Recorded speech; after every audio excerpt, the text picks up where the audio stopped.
بریلوی علماء نے مسلم کی حدیث 2005 کی شرح میں کہا ہے کہ کل بدعۃ ضلالہ سے مراد وہ گمراہ کن عقائد ہیں جو دین میں داخل کیے جائیں، نہ کہ اعمال، کیونکہ عقائد سے ہی گمراہی پھیلتی ہے۔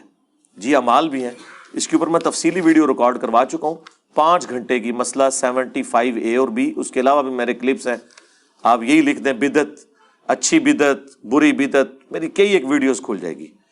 اگر یہ وہ ان کا دعویٰ ہم انہی کے اصول پہ پلٹ دیتے ہیں، وہ کہہ رہے ہیں نا کہ عقیدے میں بدعت ہوتی ہے اعمال میں نہیں ہوتی، تو انہیں کہیں کہ پھر آپ عید کی اذان دیا کریں۔ اذان دینا عقیدہ تو نہیں نا، عمل ہے نا، تو دیں۔ وہ کیا کہیں گے کہ رسول اللہ سے ثابت نہیں ہے، انہیں کہ نہیں، نبی علیہ السلام نے کہیں منع کیا، کہیں منع تو نہیں کیا لیکن آپ کے مبارک زمانے میں نہیں دی جاتی تھی۔ انہیں کہ آپ کی تو ڈیفینیشن ہے جو منع نہ کیا گیا ہو وہ آپ کر سکتے ہیں، تو منع تو کوئی نہیں، تو 2 اذان عید کی، اس کو وہ خود بھی بدعت کہیں گے۔ جی تو اعمال کی بدعت کو وہ مانتے ہیں۔ تبلیغی جماعت کے سروزے لگانے کو بدعت ہی کہتے تھے جب تک دعوت اسلامی نہیں بنی تھی۔ تو یہ نہ سمجھیں کہ یہ لوگ بدعت نہیں ان چیزوں کو سمجھتے ہیں، اعمال کو بھی بدعت سمجھتے ہیں۔ وہ رہ گئی وہ اعمال جو دین کو سپورٹیو ہیں، تو وہ بدعت نہیں ہوتے، اس کو تو ہم نے بھی کبھی بدعت نہیں کہا۔ اس کی اصل صحیح مسلم میں ہی ہے کہ جس نے اسلام میں اچھا طریقہ جاری کیا، وہاں الفاظ ہیں سنت حسنۃ، تو اسے اس کا ثواب ملے گا، اور جتنے لوگ اس پر عمل کریں گے انہیں بھی ثواب ملے گا، اور ان سب کا کمبائنڈ اسے ملے گا۔ اور جس نے اسلام میں برا طریقہ جاری کیا اس کا وبال اس پر ہوگا، اور جتنے لوگ اس پر چلیں گے ان کا کمبائنڈ وبال بھی اس پہ ہوگا، اور ان کے اپنے وبال میں بھی کمی نہیں ہوگی۔ اور پوری حدیث یہ ہے کہ وہ ایک صحابی پورا بورا اٹھا کے لے آئے تھے، جب نبی علیہ السلام نے غریب صحابہ کو دیکھ کر ترغیب دلائی تھی کہ اللہ کی راہ میں صدقہ کرو، اور اس کو دیکھنے کی وجہ سے باقی لوگوں کو ہمت ہوئی، اور باقی لوگ بھی گھروں سے سامان لا کر مسجد نبوی کے صحن میں رکھنا شروع ہو گئے۔ تو آپ نے فرمایا جس نے اسلام میں اچھا طریقہ جاری کیا۔ اسلام میں اچھے طریقے کون سے ہیں؟ امام بخاری، امام مسلم نے احادیث کو ریٹن ریکارڈ میں جمع کیا۔ یہ کام حضرت ابو بکر، عمر، عثمان و علی نے تو نہیں کیا۔ اس وقت تک تو صرف زبانی کلامی اور دیکھ کر، ظاہر صحابہ خود سراپا سنت تھے، ضرورت بھی ایسا سچ نہیں تھی، انہیں اللہ نے سجھایا، دین وہی تھا، کتابوں میں لے آئے یہ اسلام میں اچھا طریقہ ہے۔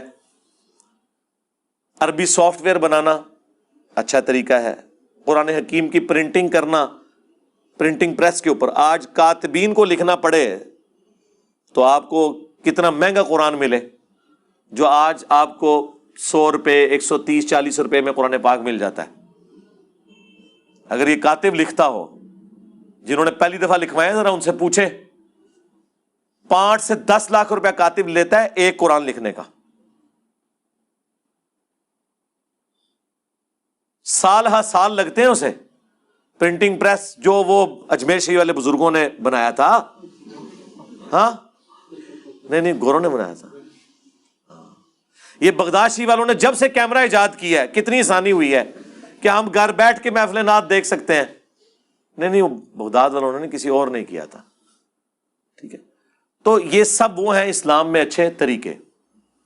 حج پہ جانے کے لیے جہاز میں جانا، آپ کو پتا ہے 1972 میں پہلی ایئر فلائٹس حج کے لیے شروع ہوئی۔ اس سے پہلے لوگ پیدل جاتے تھے یا بحری جہاز میں، بحری جہاز والے بھی 2 سے 3 ہفتے میں پہنچتے تھے، پیدل والے تو 4 مہینے میں۔ تو جہاز کے سفر کے آغاز سے ہی حاجیوں کی تعداد 2 سے 3 سال میں ڈبل ہو گئی تھی، کیونکہ اتنی مشقت کو اٹھا نہیں سکتا نا کہ 4 مہینے کے لیے جائے، پھر فیملی کے ساتھ کیسے ٹریول کوئی کرے، راستے میں قافلے لٹتے تھے، چوروں کا ڈر اور باقی معاملات۔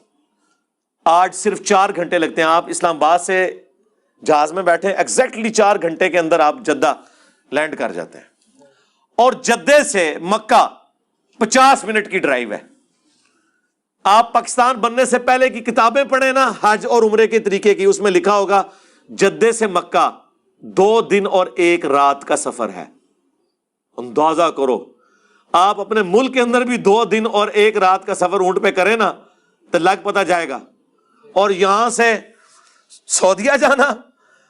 اسی لیے اکثر لوگ حج کر کے واپس آ جاتے تھے، مدینہ شریف نہیں جاتے تھے، کیونکہ مدینہ شریف تو بہت ہی زیادہ دور ہے، وہ تو آج بھی روڈ لائنر کے اوپر بھی 4 سے 5 گھنٹے کا سفر ہے۔ تو اونٹ کے اوپر کتنا ٹائم لگتا ہوگا، ہفتہ ڈیڑھ لگ جاتا تھا، تو اس لیے لوگ بس فرض ہی پورا کیا واپس آ گئے۔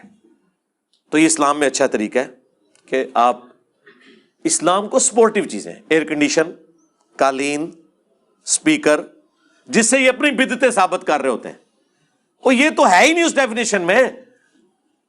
بدعت کی ڈیفینیشن ہے من احدث فی امرنا ھذا، جس نے ہمارے دین میں جو ہم نے تعلیم کی ہے کوئی بات تعلیم کی، فہو رد و مردود ہے، چاہے وہ عقیدے میں ہو چاہے اعمال میں ہو۔